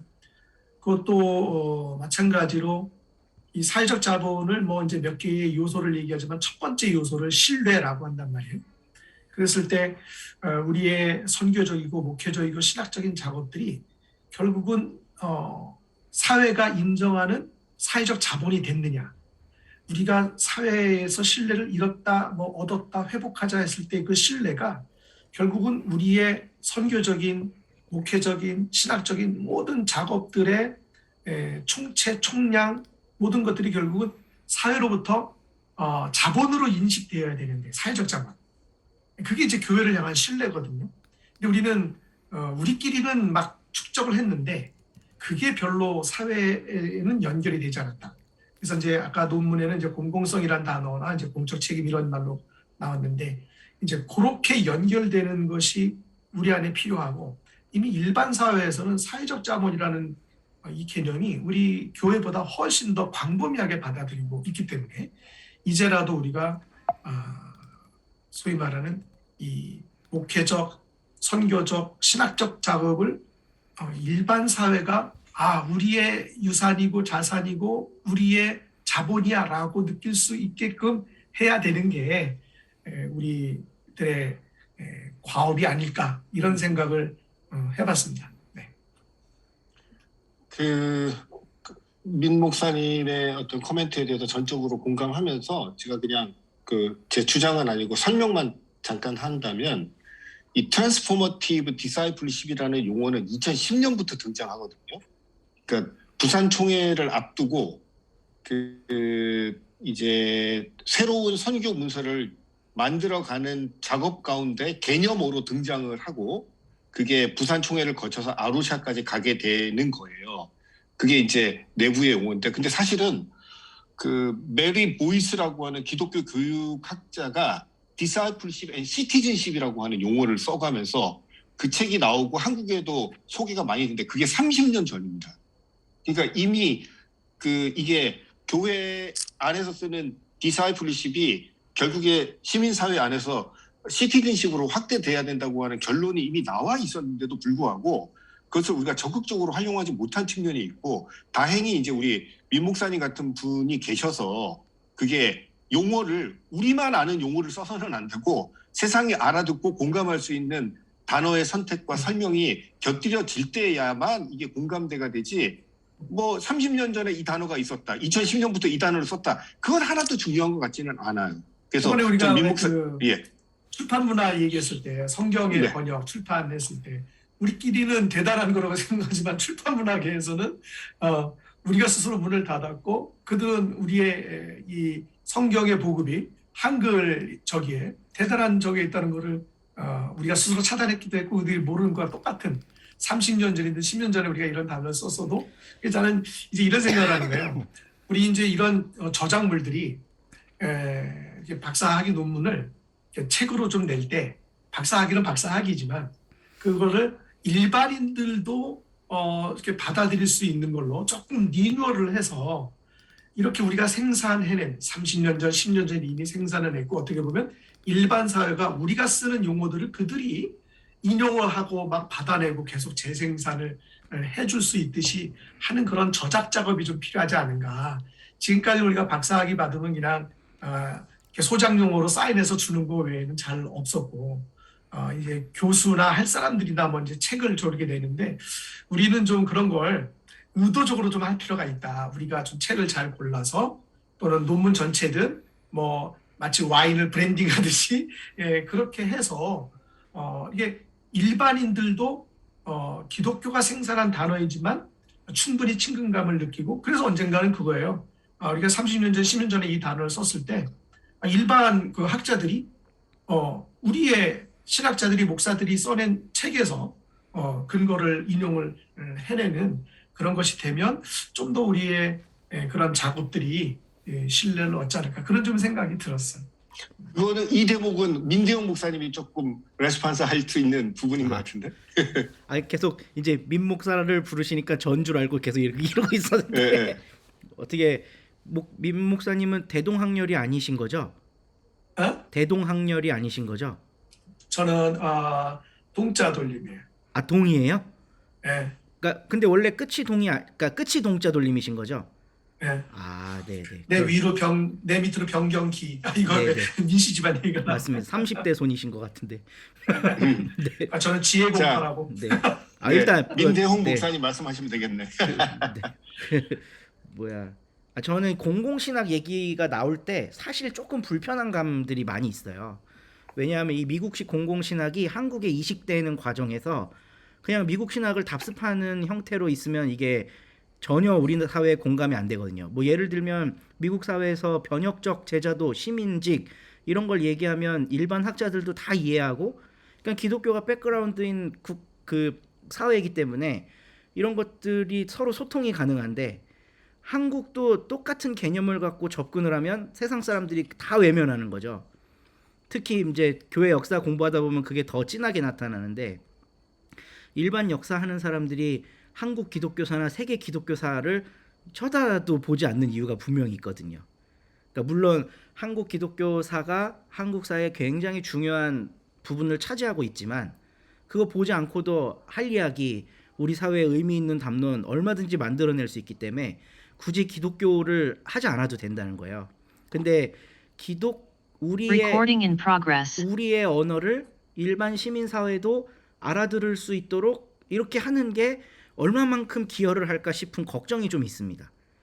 그러니까 아예 그냥 기독교인임을 포기하고 시민으로만 살아간다면 가능할 것 같긴 한데 이 한국 사회는 다종교 사회고 전통 신앙이라는 게 이미 뭐 몇천 년 동안 다져져 와 있는 이런 견고한 사회이기 때문에 그냥 우리가 기독교적인 언어를 좀 순화해서 접근을 하면 시민 사회가 받아줄 거다. 이게 좀 이렇게 뭐라 그럴까 너무 나이브한 것 같다는 생각이 들어요. 아니 순화하자는 의미가 아니라 네. 우리가 쓴 거를 그대로 같이 쓸 수 있는 그런 의미에서 얘기한 것이지. 네. 뭐 말을 비틀자든지, 네. 뭐 톤 다운을 시킨다든지 하자는 그런 얘기는. 그러니까 우리가 그거를 줬을 때 뭔가 정신적으로나 영적으로나 문화적으로나 이게 확 고양이 되어 있어야 시민사회가 이걸 따라올 텐데 우리 시민사회는 우리 시민사회 나름대로 고양된 측면들이 있다는 거죠. 그래서 이걸 줘야 이게 서로 융합이 전혀 그러니까 이제 제가 하고자 하는 말은 공공신학 담론을 한국 사회에서는 어떻게 새롭게 이야기할 것인가에 고민이 있어야 되겠다는 거예요. 이게 네네 미국 사회랑 너무 다르기 때문에.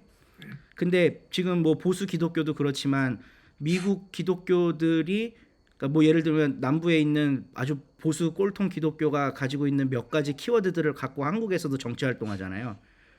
그냥 짝퉁 미국 기독교인 거죠. 뭐 동성애 문제, 낙태 문제 이런 거 갖고 난리치는 거. 사실 한국에선 그게 큰 사회적 이슈가 아닌데 미국 기독교는 그걸 갖고 주지사도 떨어뜨리고 날리고 뭐 이럴 수 있으니까 그게 그 사회랑 밀접한 연관이 돼 있잖아요. 근데 이거를 한국식으로 재해석하지 않고 그냥 갖고 와서 적용을 하니까 문제가 되는 건데 소위 뭐 공공신학이든 해방신학이든 이런 쪽도 저는 똑같은 방법이라고 생각해요. 그냥 갖고 와서 여기다 소개를 하니까 학자들은 야 새롭다 좋다 이러고 있는데 교회나 일반 사회와는 전혀 섞이질 못하는 거죠. 지금 숭실대도 그렇고 장신대도 그렇고 공공신학 이야기 점점 많이 하기 시작하거든요. 저는 근데 그거 별로 긍정적으로 보이지는 않아요. 그냥 학생들이 공공신학이라는 새로운 신학의 장르를 익히고 새로운 언어를 익히는 것 이상 뭔가가 될 수 있을까? 이런 거에 대한 불안함? 그런 게 좀 있어서 좀 이렇게 우리의 토양부터 변혁을 해봐야 되지 않을까? 이런 생각하고 있습니다. 이제 제가 네, 목사님 말씀하십시오. 예. 네. 근데 공공신학이라고 하는 개념이 외국에서 들어왔다는 거 뭐 저도 지금 뭐 좋게 들었는데 이미 한국에는 아주 큰 개념들이 있었잖아요. 네. 대동이라든지 옛날부터 그 최근에 미국에서 아주 유명한 교수 안 페스타드라는 사람은 한국의 그 의로움이라고 하는 정신이 굉장히 이분이 시키고 있어요. 대단하다는 거죠. 이런 국내외적으로 인정받고 있는 개념, 그런 개념 이미 우리 사회에 존재하고 있다고. 그것이 동학으로도 나타났고 3.1운동으로도 나타났고 촛불로도 나타났고 이런 개념이 있는데 대치시키는 것보다 함께 대화하면서 만들어갈 수 있는 부분이 있을 텐데 네. 그런 생각이 드네요. 동감입니다. 예.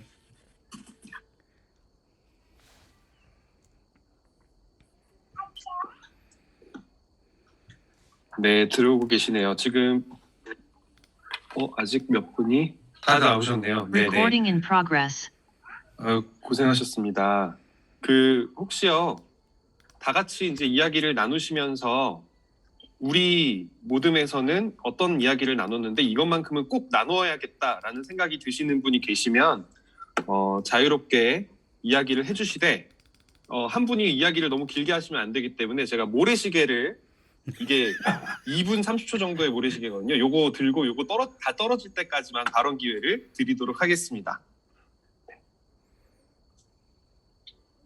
혹시 계신가요? 도장. 예, 말씀해 주십시오. 말씀하시려고 말씀하신 거 아닌가요? 네. 우리 조의 조장이 이야기합니다. 이현주 목사님. 제가 저는 저희 조에서는 다 선교사님들이 너무 좋은 말씀을 많이 해주셔가지고요. 근데 조금 굉장히 신선한 접근을 해주셨던 정성우 선교사님께서 한번 그 화두를 던져주시면 같이 얘기해 보면 좋을 것 같다는 생각도 들고, 그리고 잠시 해주시면서 지금 바누아투 상황이 굉장히 함께 나누면 좋을 것 같은 상황이어서 좀 나누고 마음에 담아두면 좋겠다는 생각이 듭니다. 네. 네, 오랜만에 반갑습니다. 특별히 이현정 선교사님 반갑습니다. 11년 만에 뵀는데요. 예, 지금 제가 보니까 너무 귀한 글 잘 읽었고요. 풀 텍스트는 못 보고 짧은 거 여기 선교신학집에 홍 박사님 봤는데 이게 나중에 이해가 됐어요. 이게 이 서머리가 된 거라서 이해가 잘 안 되는구나 이 생각을 하게 됐습니다.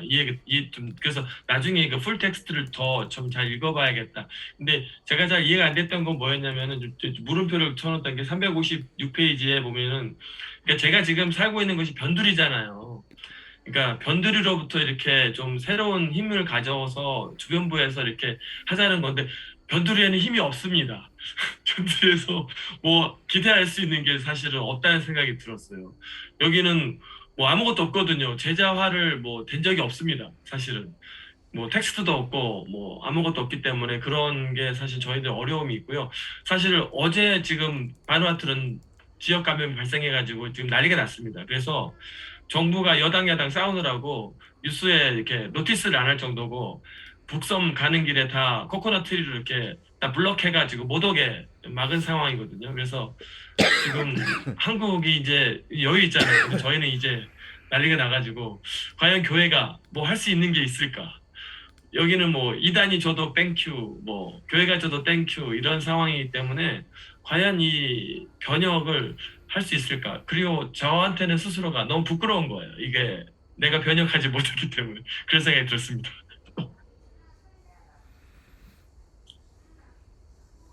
네, 시간을 딱 맞춰주셔서 너무너무 감사합니다.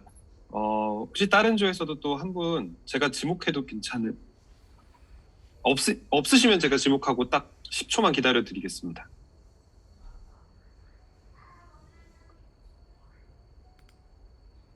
혹시 그 명재영 박사님, 네 박사님 고견을 좀 여쭙고 싶습니다. 어떤 나눔을 하셨는지요?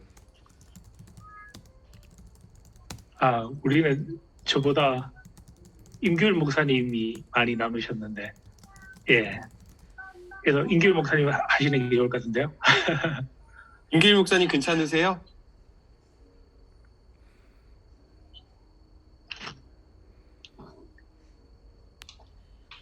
제가 말을 많이 했기 때문에 명 목사님이 들으신 대로 코멘트를 하셔야 됩니다.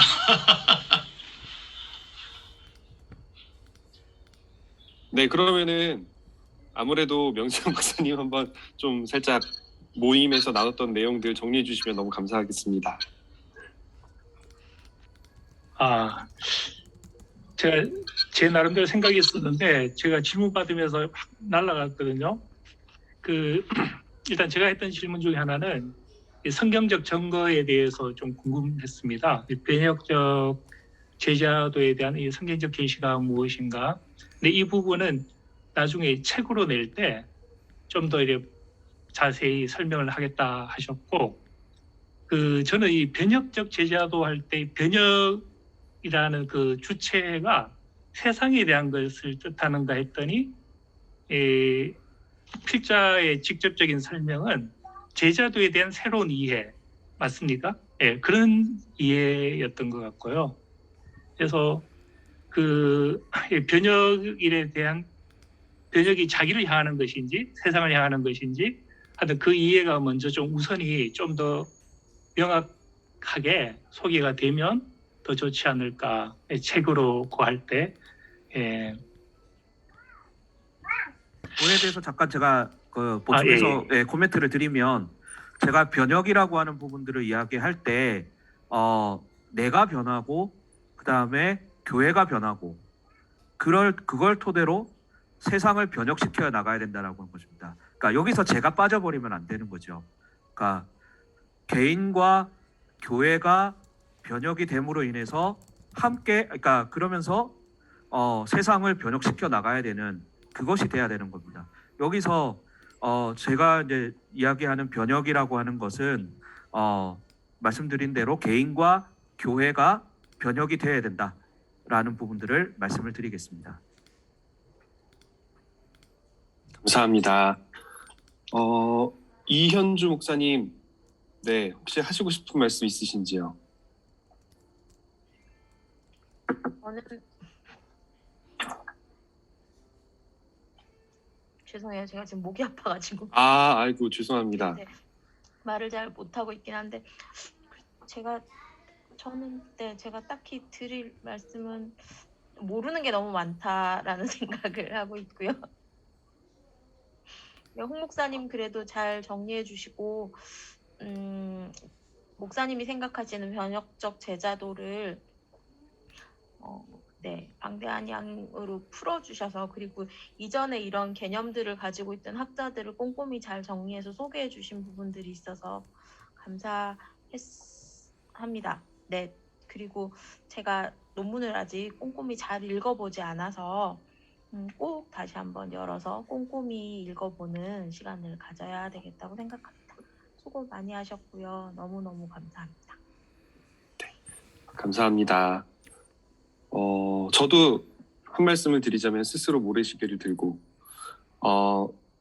항상 이런 이야기를 나눌 때마다 아쉬웠던 게, 목회 현장에서 변혁적 제자도가 되든 또는 생태 환경 중심의 어떤 목회가 되든 다 우리 교단의 정체성 안에 들어가 있는 것인데 왜 이게 목회 현장이랑은 괴리가 있는 것처럼 느껴질까에 대해서 우리 교단이 항상 얘기하는 거 있잖아요. 우리의 신학은 에큐메니컬 신학이다. 우리의 신학은 통전적 신학이다. 이 두 가지가 신학교에서 제대로 뿌리내리지 못한 채 목회자를 배출하는 게 아닌가 하는 생각이 많이 들었습니다. 통전적 신학이라고 하면 사실 2000년 기독교 역사에 있는 모든 전통과 성경 해석들을 다 테이블 위에 올려놓고 대화하는 신학이잖아요. 그러면은 지금은 포스트 모던 사회라서 누군가에겐 해방이 필요하고 누군가에겐 페미니즘이 필요하고 누군가에겐 삼위일체적 하나됨이 필요할 때 다 꺼내서 쓸 수 있는 정말 좋은 수단이 되고 다양한 성경 해석도 오히려 풍성함이 될 수 있는 그런 신학인데 왜 그 통전적 신학과 에큐메니컬 신학이 우리 교단에서 배출되는 목회자에게 기본적인 소양이 아닌 석박사 때 공부해야 되는 것이 되었는가에 대한 좀 안타까움이 있습니다.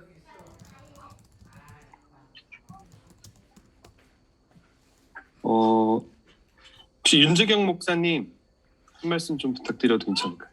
아니, 저는 제가 질문을 하고 싶은 게 그러면 변혁적 제자도를 어떻든 간에 교회 안에서 아까 홍 목사님 말씀하신 것처럼 내가 변하고 그리고 나와 더불어서 이제 우리 그 교회 안에 사람들이 일단은 변해야 될 텐데 그러면 우리가 지금까지 교회 안에서 꾸준히 제자도 내지는 뭐 여러 가지 성경 공부니 뭐 그런 교육들을 해왔는데 구체적으로 그런 변혁적 제자도 내가 변하고 또 이 교회 공동체 안이 변하기 위해서 그런 제자도는 어떠한 방법들을 통해서 이런 교회 성도들 공동체 안에서 이루어져야 하는가?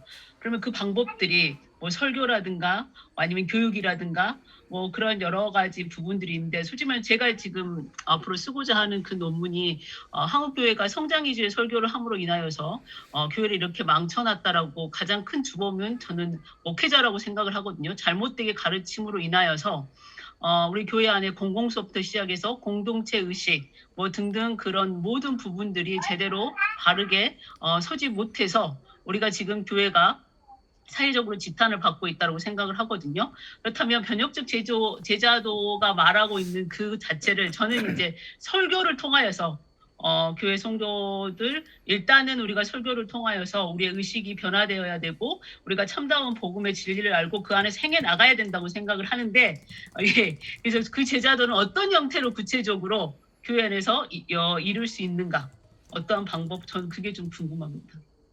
네, 홍수만 박사님 대답해 주세요. 잘 말씀해 주셨고요. 저도 그 목회자가 잘못 가르쳤다라고 하는 부분에는 공감을 하고요. 근데 이제 사실은 제 논문을 아직 이제 많은 분들이 다 이렇게 풀로 못 읽으셨기 때문에 그러니까 뭐라고 해야 될까요? 그러니까 그 이제 읽어 보시면 아시겠지만 우선은 제가 간략하게 말씀을 드리면 제 이제 논문에 그 앞에 이제 그 제자됨의 그러니까 제자도의 그 신학적인 부분 그다음에 선교 신학적인 부분들을 이야기를 하면서 아까도 이제 제가 그 변혁적 제자도의 5가지 특징에 나누는 기준에 대한 부분들을 말씀을 드렸을 때 제가 그 부분을 말씀을 드렸습니다. 하나는 뭐냐면 2가지를 말씀을 드렸는데 하나는 모든 제자들은 복음 증거와 사회적인 책임을 함께 감당해야 되는 원래 그냥 함께 감당해야 되는데 이게 저희들의 신학적인 이게 에큐메니칼이다 복음주의다를 나누다 보니까 이 2가지를 같이 강조해야 되는 걸 잃어버렸다라고 저는 생각을 했습니다. 그게 첫 번째. 그다음에 2번째는 사실은 제자됨과 그 실천이 그러니까 세상에서의 실천이 같이 가야 되는 어떤 부분인데 역시 그 부분에 대한 강조를 우리가 교회에서 제자 훈련들을 무수하게 해왔지만 어떻게 보면 제자됨만을 강조하던가 아니면 제자도의 실천만 강조하거나 그러니까 너무 한 가지만 그러니까 양쪽을 함께 감당해야 되는 것이 강조해야 되는 것이 아니냐 하나만을 이렇게 강조를 한다든지 그런 어떤 형태가 되지 않았을까라고 하는 부분에서 저는 이제 이 논문을 쓰면서 어떻게 보면 통전적인 신학을 에큐메니칼 관점에서 썼지만 그러나 동시에 통전적인 신학적인 관점을 담아내려고 애를 썼고 그 다음에 또 하나는 삼위일체 하나님의 선교 관점이라고 하는 부분들을 놓치지 않으려고 했었습니다. 그래서 뭐 이제 그렇게 되면 이 신학이 짬뽕이 아니냐라고 할 수 있지만 사실 이 목회적인 관점에서 우리가 봤을 때도 마찬가지입니다. 목회적인 관점에서 우리 한국 교회는 어떻게 보면 너무 복음주의에 치우쳐 있다라는 인상을 지울 수가 없습니다. 그러니까 제가 보는 관점입니다. 이거는 다를 수가 있고요. 근데 이제 목회자가 설교를 하고 교육을 하고 그다음에 봉사를 가르치고 그다음에 선교를 갖춰하고 이제 이런 모든 부분에 있어서 어떻게 보면 제자됨과 실천을 강조하기보다는 제자됨 쪽에 강조를 하고 우리 교회 안에서 우리 교회 안에 사사화를 이루는 우리 교회가 잘 돼야 되고 우리 교회가 성장해야 되고 이런 쪽으로 그 설교나 이런 모든 부분들 강조를 하고 그런 관련된 프로그램들을 강조하는데 치우쳐 있지 않았을까라는 문제 의식을 가지고 제가 이 논문을 썼다고 말씀을 드릴 수 있을 것 같습니다. 네, 감사합니다. 저희 시간상 한 2분 정도 더 질문이나 이야기 좀 나눠주시면 감사하겠고요. 그 뒤에 네, 안맹우 선생님. 예, 말씀들 잘 들었고요. 제가 지금 우리 민대홍 목사님 그 백그라운드 그림이 빈센트 반 고흐의 그 별이 빛나는 밤이거든요. 제가 그 그림을 너무 좋아해서 우리 리빙룸에 크게 걸려 있습니다. 그 그림이. 그런데 그 그림에 보면은 하늘은 밝고 주변 교회 주변은 밝은데 교회만 불이 꺼져 있어요 지금. 그 그림에 대한 이야기로 제가 오늘 홍 목사님 제사도 문제를 생각하는데 교회가 밝아져야 되겠다. 쉽게 말하자면은 지금까지 우리가 잘못했다고 하는 것을 반성적인 의미에서 자기 갱신을 위한 노력이라고 제가 보고 제가 응원을 하고요. 그리고 권리나 어떤 그 열매를 따먹는 것을 공공화하는 것을 지금 우리가 교회가 비난받고 있는 가장 큰 제목인데 사사화라고 얘기를 했잖아요. 그거를 책임을 사사화하고 열매와 그 이외의 모든 것을 공공화하는 그것으로 바꾸는 작업의 시작이라고 하면 좀 뭐하겠지만 그걸 좀 우리가 해야 되겠다 하는 의미로 제가 생각하면서 오늘 논문 그 발표를 잘 읽었습니다. 감사합니다. 네. 감사합니다. 엄청 깔끔하고 담백하게 시간까지 정확하게 맞춰주셨습니다. 네, 혹시 또 있으시면 이렇게 손으로 표시해 주시겠습니까? 네, 제가 좀 한 말씀. 네. 네, 아까 우리 윤재경 목사님의 주신 질문이 이제 저도 해당되는 질문이기도 하고 앞에 분들이 다 말씀하신 거를 이렇게 들으면서 이제 그런 생각을 해봤어요. 우리 그 논문을 쓰신 목사님의 설명처럼 나 교회 세상이 배력되는 순서가 뭐 그렇게 되든지 간에 그 요즘 그 TV 프로그램에 보면 그런 게 있었어요. 그 어떤 부대원이 그런 얘기를 하더라고요. 결과로서 과정을 증명한대요. 그러면 교회가 뭐 자체의 성장을 위해서였던 뭐 말은 그래도 뭐 사회를 운운했던 뭐 어쨌든 간에 우리가 사회로부터 인정을 받았다 못 받았다 그게 바로 그냥 거기서 게임이 끝난 거 아닌가요? 우리가 어떤 걸 했어도 사회가 우리를 인정하지 않으면 우리들은 어떻게 보면 아주 단순한 너무나 제가 단순화했지만 우리가 조금 부족하고 우리끼리는 성에 안 쳤어도 사회가 우리를 인정했으면 우리의 과정은 그렇게 치면 뭐 그렇다고 해서 다 뭐 합리화되거나 다 아름다운 건 아니지만 우리의 결론은 우리가 뭘 했어도 어쨌든 지금 같은 뭐 이미지 추락이든 뭐 신뢰 추락이든 현재 우리의 자리를 이렇게 보게 되면 우리는 이제 어떤 이름이 되든지 간에 변혁적 제자도가 되든 또 다른 어떤 뭐가 되든지 간에 우리는 결과로서 가정을 증명하지 않으면 22세기에는 아니면 21세기 중반에 이미 교회는 그 역할이나 존재감이 없어지지 않을까 하는 그런 절박한 마음이 있어서 뭐 물론 글을 쓰신 분도 그렇고 우리 모두도 다 그런 생각을 하실 거라는 전제로 우리가 이런 글에 대해서 또 각자 고민하는 것들도 같이 엎어서 우리가 최소한 이렇게 참여하시는 분들이 좀 집단 지성이 되던 또 우리끼리 어떤 공동체 생활을 갖던 학문으로서든 또 실천으로서든 이런 것들을 좀 같이 했으면 좋겠다 하는 그런 생각을 전반적인 과정을 통해서 소감을 그렇게 제가 정리했다고 제 개인 말씀을 드렸습니다. 네, 감사합니다. 혹시 또 계신가요? 한 분 정도 더 말씀을 하실 수 있으실 것 같은데요. 혹시 소회의실에서 이분이 이야기를 너무 안 하셨다 하시는 분 계신가요? 추천받습니다. 한경균 목사님이요. 아, 지금 안 계시죠? 한경규 목사님. 아, 지금 접속만 하 계시나? 네, 알겠습니다. 그러면 저희 없으시면 우크라이나를 위한 기도를 함께 드렸으면 좋겠습니다. 제가 잠시 화면 공유를 하도록 하겠습니다. 화면 공유할 때의 틈을 이용해서 하나 질문하겠습니다. 그 우크라이나의 밑에 있는 흑해가 바다입니까? 호수입니까? 그 물이 짠물이에요. 어떻게 해석해야 되는지 모르겠어요. 검색 한번 해보겠습니다.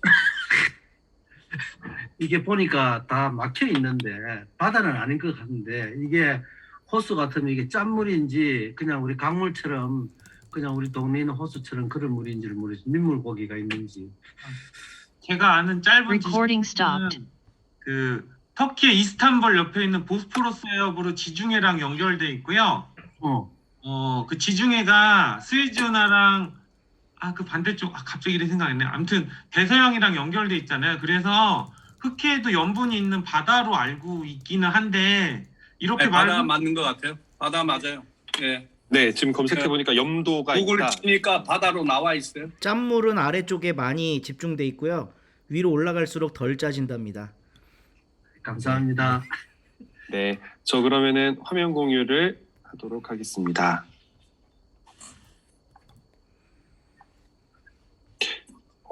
잠시만요. 제가 튕겼나 봐요. 이게 공유가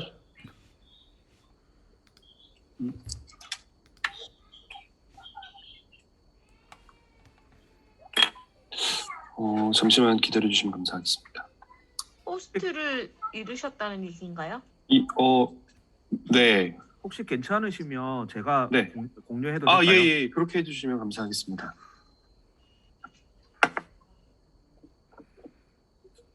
이거 맞지요? 네, 맞습니다. 다 같이 하는 부분이 이제 동그라미로 되어 있고 십자가 부분이 인도자로 되어 있는데 다만유 목사님께서 만들어 주셨는데 인도를 저한테 부탁을 하셔서 제가 인도자 부분을 읽고 다 같이 읽는 부분은 다 같이 읽도록 하겠습니다. 먼저 시작 기도 함께 드리도록 하겠습니다. 평화의 하나님, 내가 여호와를 찾자 내게 대답하셨다는 말씀을 기억합니다. 전쟁으로 피폐한 우크라이나 땅에 함께 해주시고 이 기도회를 통해 하나님의 은혜가 온 땅에 임하기를 간절히 소원합니다. 우크라이나에 하나님의 평화가 이루어지기를 간절히 바랍니다. 평화를 찾기까지 있는 힘을 다하여라는 말씀에 순종하는 우리가 되기를 간절히 바랍니다. 우리의 몸과 마음과 영혼이 평화의 하나님의 손길과 갈망하는 마음으로 간절히 기도합니다. 하나님 우리와 함께하여 주십시오. 아멘. 아멘. 새 찬송가 382장 1절 후렴, 4절 후렴 이렇게 찬양하도록 하겠습니다. 너그 심 걱정하라 주 너를 지키리 주 날개 밑에 거하라 주 너를 지키리 주 너를 지키리 아무 때나 어디서나 주 너를 지키리 늘 지켜주시리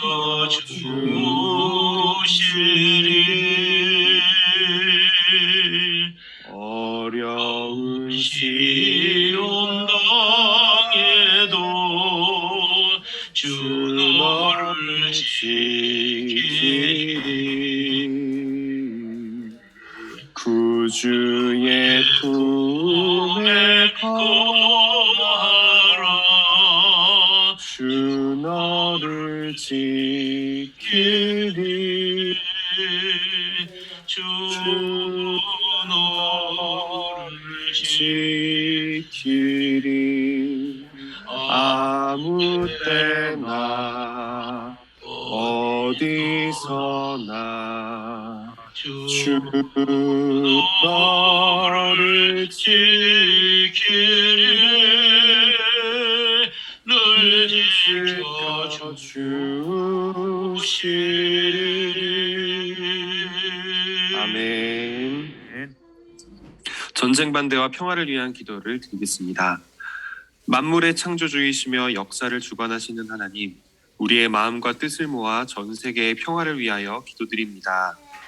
주님, 우리를 긍휼히 여기소서.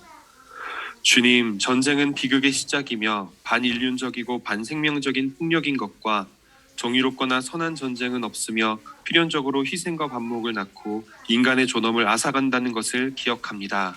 주님, 우리를 긍휼히 여기소서. 주님, 아직도 전쟁으로 인해 시달리는 많은 주님의 자녀가 있습니다. 전쟁은 세대와 세대에게 아픔과 상처를 남기고 혐오와 증오가 대물림됩니다. 전쟁은 희망과 사랑을 앗아갑니다. 주님, 우리를 긍휼히 여기소서. 평화의 하나님, 진정한 평화가 이루어져서 이 땅의 백성들이 하늘 소망 속에서 살게 하소서. 주님, 우리의 긍휼히 들어주소서. 이웃들과 함께 평화를 나누는 것이 곧 복음의 길이고 평화의 길임을 고백하면서 실천하게 하소서. 항상 나눔의 은총으로 이 땅의 하나님의 백성들을 축복하소서. 주님, 우리의 기도를 긍휼히 들어주소서. 우크라이나 그리스도인들을 위한 기도를 함께 드리겠습니다. 하나님, 우크라이나를 지키기 위한 간절한 염원을 품고 그 땅에 발을 딛고 버티는 자매와 형제들, 그리고 우크라이나 곳곳에서 하나님의 자비를 구하는 그리스도인들을 위해 기도합니다. 주님, 우리의 기도를 들어주소서. 하나님께서 보시기에 흡족했던 평화의 땅, 파란 하늘과 물의 평온함, 노란 밀밭의 풍요로움이 다시 회복될 수 있기를 간구합니다. 주님, 우리의 기도를 들어주소서. 우크라이나의 그리스도인들이 명분 없는 전쟁의 희생양이 되지 않게 하소서. 지금 많은 그리스도인이 전쟁에 노출되어 있고 불안에 떨고 있습니다. 거대한 전쟁의 소용돌이 속에서 우크라이나의 안녕과 평화를 위해 간절히 기도하는 그리스도인들이 있습니다. 하나님, 우리의 기도를 외면하지 말아 주십시오. 주님, 우리의 기도를 들어주소서. 우리와 함께 하시는 하나님, 여호와의 귀는 도와달라는 그들의 외침으로 향하신다는 시인의 고백을 기억합니다. 전쟁의 횡포와 폭압 속에서도 수없이 많은 이들의 헌신과 투쟁으로 현재의 처절한 상황을 넘어 전 세계의 그리스도인들이 중보와 연대로 함께 우크라이나의 고난에 함께하여 이를 이겨나가는 일이 성취되기를 간절히 기도합니다. 주님, 우리의 기도를 들어주소서. 마침 기도를 우리가 다 함께 읽도록 하겠습니다. 성 패트릭의 신실한 자들을 위한 기도입니다. 함께 기도하겠습니다. 하나님의 능력이 우리를 인도하시기를 바랍니다. 하나님의 힘이 우리를 보호하시기를 바랍니다. 하나님의 지혜가 우리를 가르치시기를 바랍니다. 하나님의 손이 우리를 보호하시기를 바랍니다. 하나님의 길이 우리를 인도하시기를 바랍니다. 하나님의 방패가 우리를 방어해 주시기를 바랍니다. 하나님의 군대가 악의 올무와 세상의 유혹에서 우리를 지켜주시기를 바랍니다. 그리스도께서 우리와 함께 하시고 그리스도께서 우리 앞에 계시며 그리스도께서 우리 안에 계시고 그리스도께서 우리 위에 계시기를 바랍니다. 오 주님, 이제와 영원히 항상 우리의 것이기를 바랍니다. 아멘. 감사합니다. 아멘. 우리 함께 드리는 이 기도를 하나님께서 들으셨을 줄 믿습니다. 마지막으로 우리 함께 인증샷 찍고 마무리하려고 하는데요. 함께 화면을 잘 봐주시면 감사하겠습니다. 네, 잠시만 기다려주세요. 네, 하나, 둘, 셋. 한 번 더 찍겠습니다. 하나, 둘, 셋. 감사합니다. 네, 오늘도 수고 예, 많으셨고 수고하셨어요. 홍충만 오늘 박사님 고맙습니다. 너무나 감사합니다. 고맙습니다. 감사합니다.